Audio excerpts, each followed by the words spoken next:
उपराष्ट्रपति का इस्तीफा। जी हाँ, उपराष्ट्रपति का इस्तीफा राष्ट्रपति मुर्मू ने बिगड़ देर लगाए रिसीव कर लिया और मोदी जी ने भी बधाई दी। अब यहाँ से बड़ा सवाल ये उठता है कि उपराष्ट्रपति का इस्तीफा हो गया, अब इस जगह पे कौन होगा ये भी बताएंगे, और अब किस किस के यहाँ से शुरुआत होती है, तो कितने और हो सकते हैं। तो मैं प्रेम सिंह, मेरे चैनल पे सभी का स्वागत है। अगर चैनल पर फर्स्ट टाइम है तो चैनल को सब्सक्राइब कर लें, आपका कुछ नहीं जाता है और ये काम आपका बनता है, लास्ट तक बने रहें। तो दोस्तों, जैसे जगदीश धक्कर का इस्तीफा हुआ है जो राष्ट्रपति मुर्मू ने रिसीव किया है, जिसके लिए मोदी साहब ने भी बधाई दी है, लेकिन बड़ा सवाल अब ये है कि इस जगह पे कौन होगा। अब इस पे क्या राजनीति के हिसाब से होगा? जायज़ सी बात है, तो मोदी साहब तो माहिर हैं इस चीज़ में,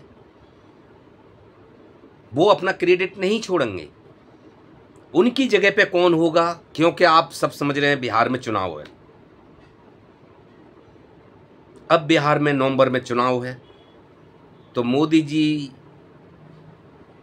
हर हाल में तो बिहार को जीतना चाहते हैं। भले से उनका जो सिस्टम है, चुनाव आयोग इधर उधर करने की कोशिश कर रहा है, रिवीजन के नाम पे, कभी और किसी नाम पे हाथ पैर फेंक रहा है। उनका जो केचुआ बोलते हैं, क्या बोलते हैं, वो चुनाव आयोग बहुत तेरे हाथ पर फेंक रहा है। लेकिन फिर भी भाजपा को अपने खुद के ऊपर के बिहार वो जीतेगी, उनको खुद को विश्वास नहीं है। इसलिए दिखाने के अभी उनके पास एक मौका है, तो बिहार से किसी को ना किसी को, अभी ये नहीं कह सकते कि कौन होगा, लेकिन जहाँ तक आप खुद अंदाज़ा लगाइए कि ये बिहार चुनाव नज़दीक हैं और बिहार में मोदी जी जीतना चाहते हैं।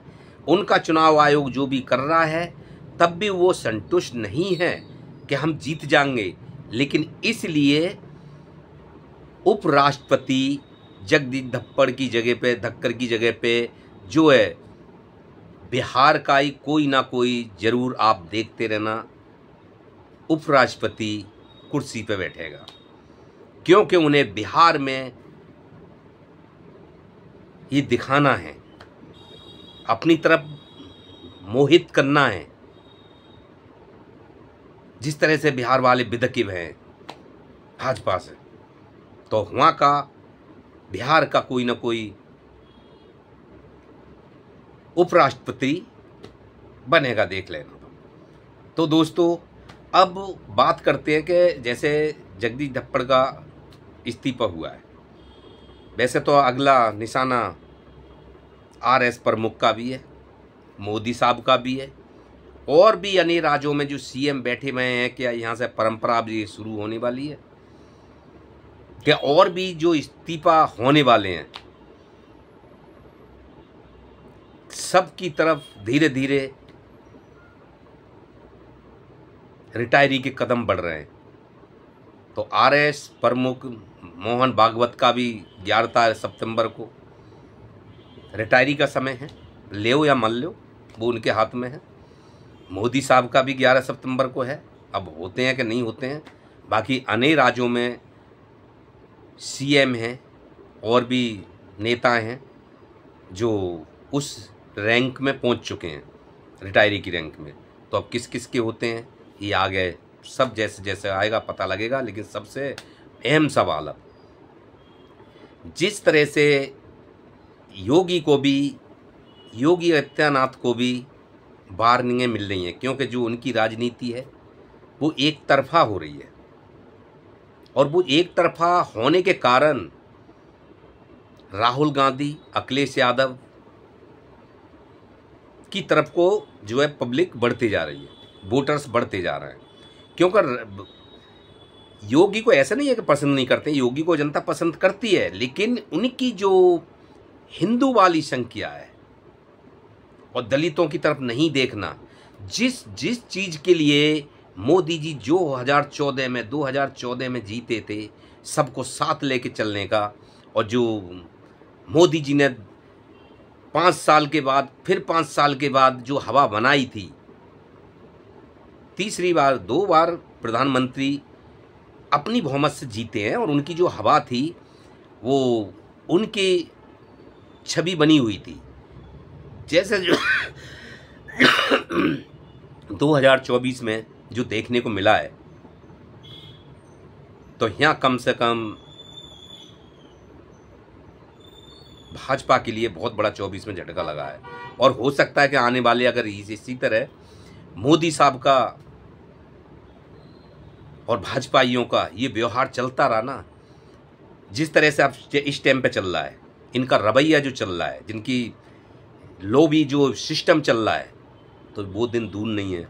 अभी एक पे एक के बाद एक झटके लगने शुरू होंगे।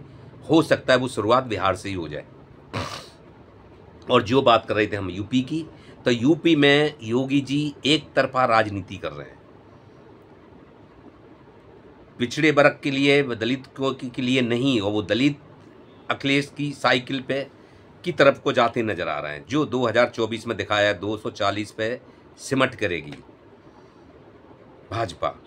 और अब हुआ तो इस टाइम पे राहुल गांधी ने और अखिलेश यादव ने अपनी जो जिस तरह से दिन पे दिन एक कदम उनका बढ़ रहा है, ये भाजपा को भारी पड़ने वाला है। क्योंकि राहुल गांधी यूपी में, अखिलेश यादव और बिहार में तेजस्वी यादव जी एक कदम, कहते हैं ना, बूंद बूंद से घड़ा बढ़ जाता है। और वो ही सिस्टम हो रहा है। ये इनकी जो राजनीति है, जो भाजपा की राजनीति है, जो फीकी पड़ती जा रही है।